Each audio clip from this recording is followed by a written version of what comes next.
Welcome, dear friends, to a tale of family, forgiveness, and the unexpected twists. Enjoy the story! Margaret Thompson slowly rose from the small bench in front of her daughter-in-law's grave. The autumn air was crisp, carrying the scent of fallen leaves and distant rain. She gently closed the gate of the small fence surrounding the plot, her arthritic fingers fumbling with the latch. "I'm going now, Valerie," she whispered, her voice catching slightly. "I'll be back soon." As Margaret made her way down the winding path of the cemetery, she couldn't shake the heaviness that had settled in her chest. Lately, she'd found herself visiting Valerie's grave more and more frequently, though she couldn't quite explain why. There was a nagging sense of guilt, as if both she and her son had somehow betrayed Valerie. Deep down, Margaret knew that Valerie would have been happy that David had found a good woman, that her daughter, Margaret's granddaughter, wouldn't grow up feeling like an orphan. But still, the guilt persisted. Valerie had died during childbirth. Their relationship had been good, not exactly close, but pleasant enough. It wasn't until after losing her daughter-in-law that Margaret truly understood what a wonderful person Valerie had been, and how selfish her own son could be. As she reached the cemetery gates, Margaret paused, memories flooding back. 3 years earlier. The doctor's voice was grave as he addressed David and Valerie in the sterile examination room. Margaret sat quietly in the corner, her presence a silent support for the young couple. "Mrs. Thompson, given your medical history, we strongly recommend a planned C-section," the doctor explained, his eyes serious behind his glasses. "It's the safest option for both you and the baby." David, his face set in a stubborn frown, spoke up. "And if our child can't be born naturally? I've heard that C-section babies aren't as smart or physically developed as those born naturally." Margaret watched as Valerie's face fell, her hand instinctively moving to her swollen belly. "David, that's not true," Valerie said softly. "I've shown you articles." "Articles can say anything," David interrupted. "I want what's best for our baby." The doctor tried to interject, explaining that C-section babies faced no such disadvantages, but David had made up his mind. Margaret could see the defeat in Valerie's eyes as she nodded, agreeing to attempt a natural birth. Later that evening, Margaret cornered Valerie in the kitchen. "Sweetheart, why this heroism? David won't love his daughter any less if she's born via C-section. Leaving a child motherless, is that really what you want?" Tears welled up in Valerie's eyes. "I understand, Margaret. But David's become so cold towards me lately. It's like he thinks I'm defective or something. And I'm starting to feel that way too." Margaret's heart broke for the young woman. She tried to talk to her son, but David brushed off her concerns. "Mom, don't be dramatic. The doctor said there's a 25% chance everything will be fine. We'll definitely be in that 25%, you'll see. Valerie's strong." But David's confidence was misplaced. Margaret would never forget the look on her son's face when the doctor delivered the devastating news. "I'm sorry, Mr. Thompson," the doctor said, his voice heavy with regret. "We did everything we could, but your wife's heart couldn't handle the strain." David stared blankly at the doctor, his face pale and drawn. "No, this can't be happening," he whispered, his voice rising in panic. "I have money. Do something. Anything." The doctor shook his head sadly. "I warned you about the risks. I'm so sorry for your loss." As the doctor walked away, David slid down the wall, his body racked with sobs. "Mom," he choked out, "what have I done?" Margaret could have comforted him, told him it was God's will, but she remained silent. She saw the state her son was in, and knew someone had to handle the paperwork and funeral arrangements. With a heavy heart, she set about the grim task, leaving David to grapple with the consequences of his stubbornness. 3 years had passed since Valerie's death. David had struggled to come to terms with his loss, but Margaret had given him little time to wallow in his grief. Little Sophia needed constant attention, and to David's credit, he threw himself into fatherhood with a dedication that surprised even Margaret. About 6 months ago, David had introduced them to Tiffany. She was beautiful, with long blonde hair and striking green eyes, but there was something about her that made Margaret uneasy.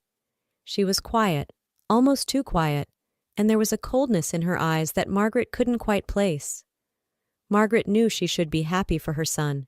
After all, didn't Sophia deserve a mother figure in her life? But something held her back from fully embracing Tiffany. Instead, she found herself visiting Valerie's grave more frequently, seeking solace and answers from the daughter-in-law she had lost. As Margaret walked home from the cemetery, she decided against calling a taxi. The weather was pleasant, and the walk would do her good.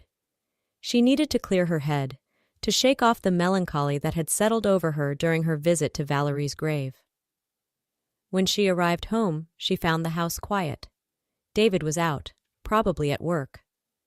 Margaret tried not to leave Sophia alone with Tiffany too often, not because she didn't trust her new daughter-in-law, but because she didn't want to burden her unnecessarily. After all, Sophia wasn't Tiffany's child. They needed time to bond, to become friends. "Tiffany?" Margaret called out as she entered the house. "Where's David?" Tiffany's voice drifted from the living room. "Oh, he had to rush to work. Something broke down, I think. He said he won't be back until morning." Margaret frowned.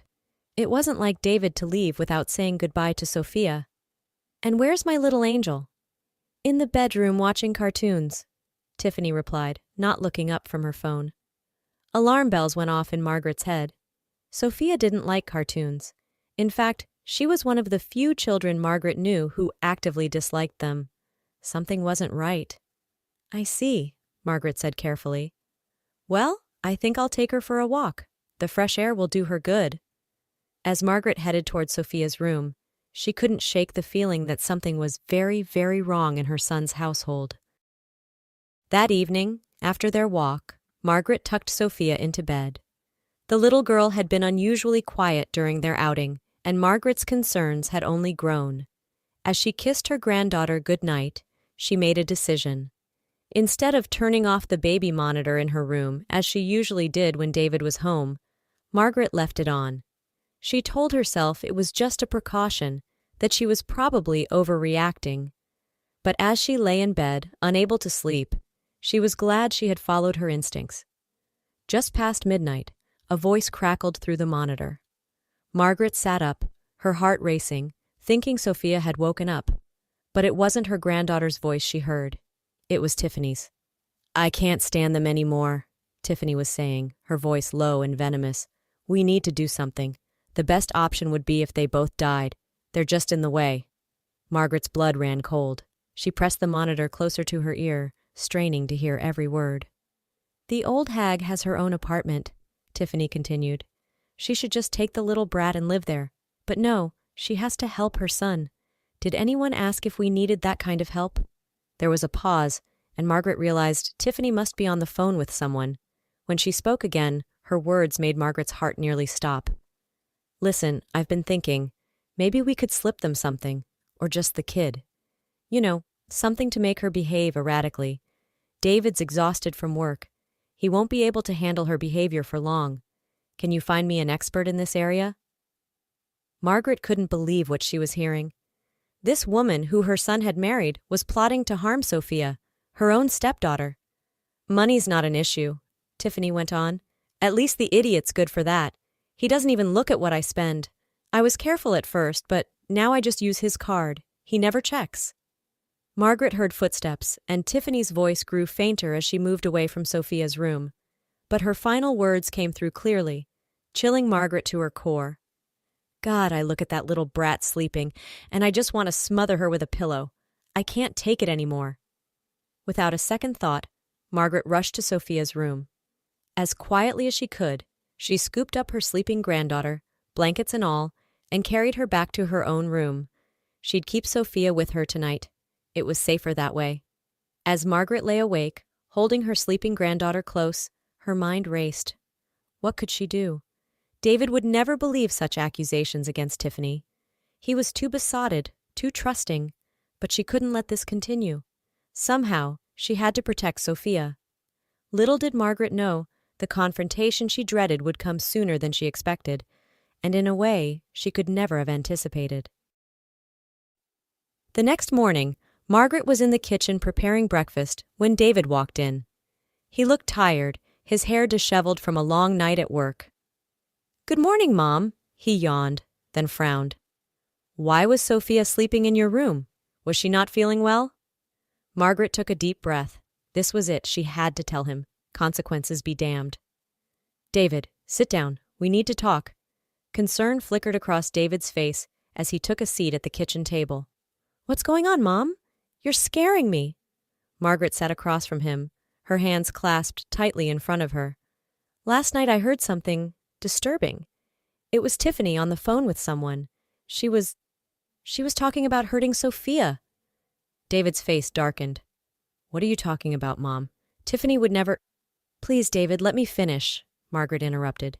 She recounted everything she had heard through the baby monitor, watching as her son's expression shifted from disbelief to anger.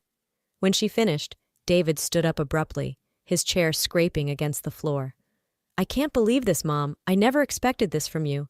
Tiffany's been telling me for weeks that you've been hostile towards her, but I thought she was imagining things. Now I see she was right. Margaret felt as if she'd been slapped. David, why would I make this up? I'm trying to protect Sophia. Protect her from what? David snapped. From having a mother? From being part of a normal family? I think you should go back to your own apartment, Mom. I can't deal with this right now. Before Margaret could respond, David stormed out of the kitchen. Moments later, she heard the front door slam. Margaret sat at the table, stunned. How could her own son not believe her? She was so lost in thought that she didn't hear Tiffany enter the kitchen until she spoke.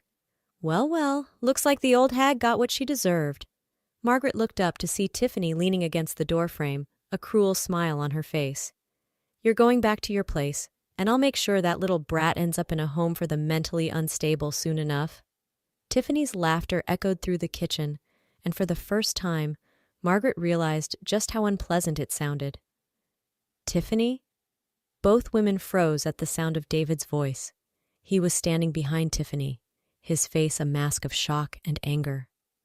I forgot my car keys, he said slowly, his eyes never leaving his wife's face. Mom, Tiffany, don't move. I need to get something. David disappeared into the bedroom, leaving Margaret and Tiffany in a tense standoff. Tiffany's face had drained of color, her earlier bravado gone. Moments later, David reappeared with a small device in his hand, a voice recorder. He pressed play, and Tiffany's voice filled the room, repeating the vile things Margaret had heard the night before. I installed this after Mom told me what she heard, David said, his voice shaking with barely controlled rage. I didn't want to believe it, but I had to know the truth. Tiffany's face crumpled. David, baby, you don't understand. I can explain. Get out. David cut her off, his voice ice cold. Get your things and get out of my house. If you ever come near my daughter again, I'll make sure you spend the rest of your life in prison. As Tiffany fled the room in tears, David turned to his mother. Mom, I'm so sorry. Can you ever forgive me for not believing you? Margaret stood and wrapped her arms around her son. Oh, David, of course I forgive you. We're family. We'll get through this together. As they held each other, both silently vowing to protect little Sophia with everything they had, Margaret felt a weight lift from her shoulders. The shadow that had been hanging over their family was finally starting to dissipate. In the months that followed, the Thompson family slowly began to heal. David threw himself into being a full-time father to Sophia, taking time off work to focus on rebuilding their bond. Margaret moved back in temporarily to help, her relationship with her son stronger than ever. One sunny afternoon, as Margaret watched David and Sophia playing in the backyard, she felt a presence beside her. Looking up, she was surprised to see her old friend Zoe. Margaret, is that you? Zoe asked, peering over the fence. I hardly recognized you. You look lighter somehow. Margaret smiled, gesturing for her friend to join her on the porch. As Zoe settled into a chair, Margaret recounted the events of the past few months. Oh, Margaret, Zoe gasped when she finished. I'm so sorry you all had to go through that, but I'm glad you trusted your instincts. Who knows what might have happened if you hadn't? Margaret nodded, her eyes fixed on her son and granddaughter. It was a wake-up call for all of us. David's realized that he needs to be more present, more involved, and I've learned to speak up when something feels wrong, even if it might cause conflict. And how's little Sophia doing? Zoe asked. As if on cue, Sophia's laughter rang out across the yard. "She's resilient," Margaret said with a smile. "Children often are. She misses Tiffany sometimes, which is hard for David to hear. But we're honest with her, in an age-appropriate way. We tell her that Tiffany made some bad choices and can't be part of our family anymore." Zoe reached out and squeezed Margaret's hand. "You're doing a wonderful job, all of you. Valerie would be proud." At the mention of Valerie's name, Margaret felt a familiar pang in her heart, but for the first time it wasn't accompanied by guilt. "You know," she said slowly, "I think you're right. I've been visiting Valerie's grave less often lately.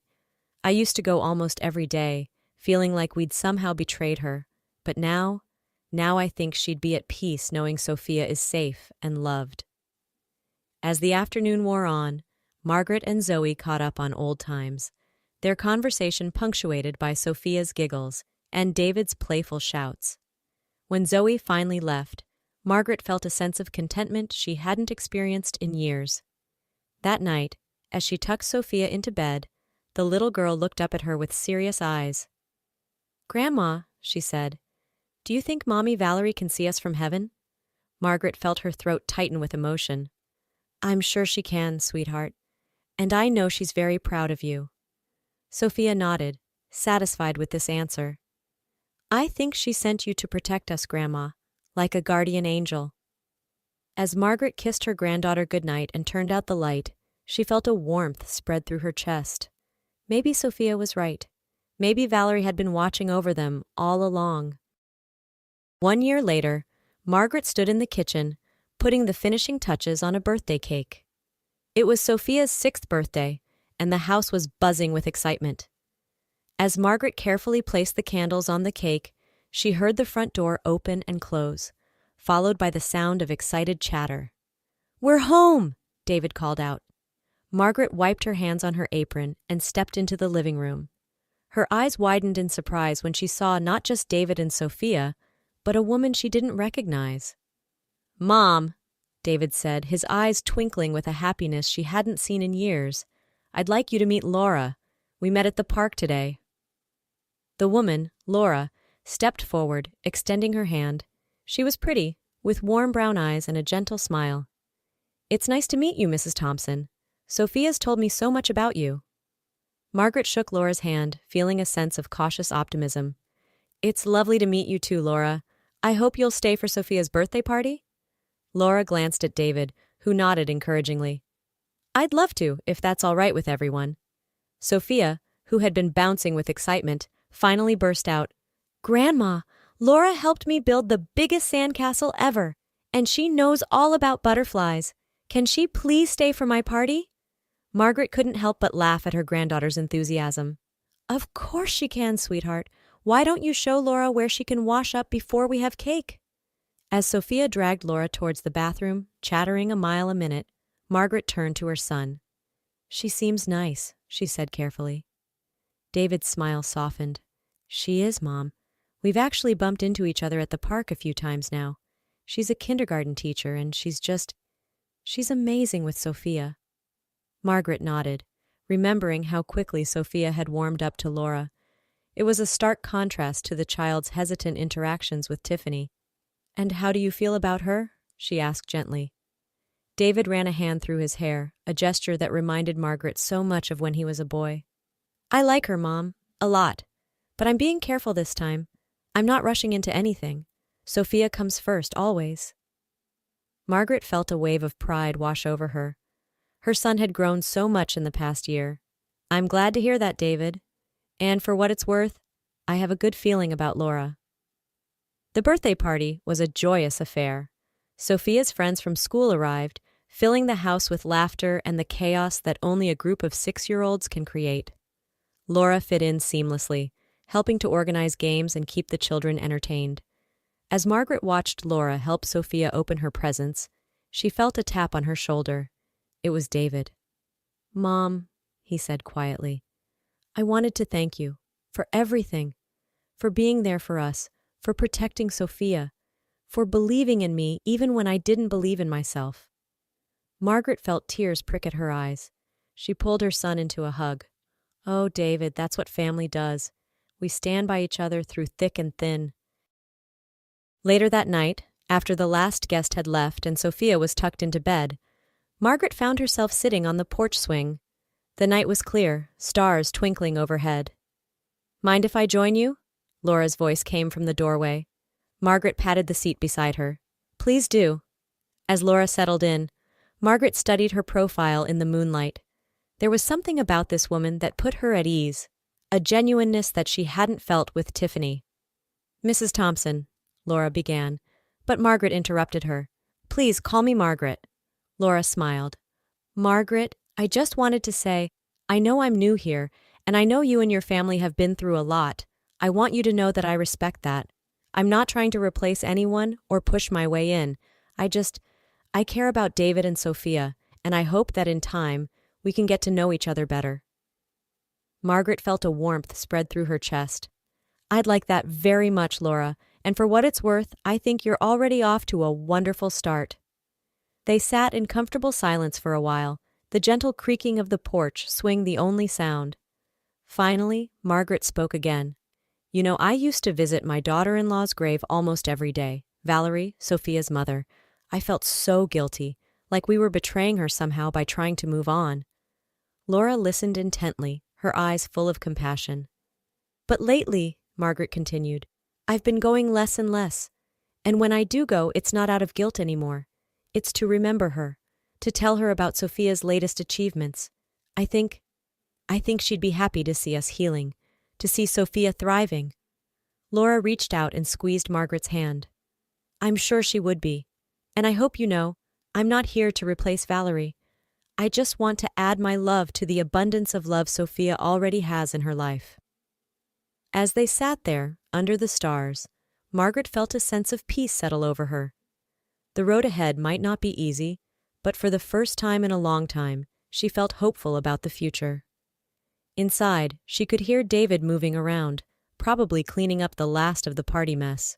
Sophia's soft snores drifted through the open window, and here, on the porch, sat a woman who might just be the missing piece their family hadn't known they needed. Margaret sent up a silent prayer of thanks, to God, to the universe, and yes, even to Valerie. Their family had weathered the storm, and now, finally, they were sailing into calmer waters.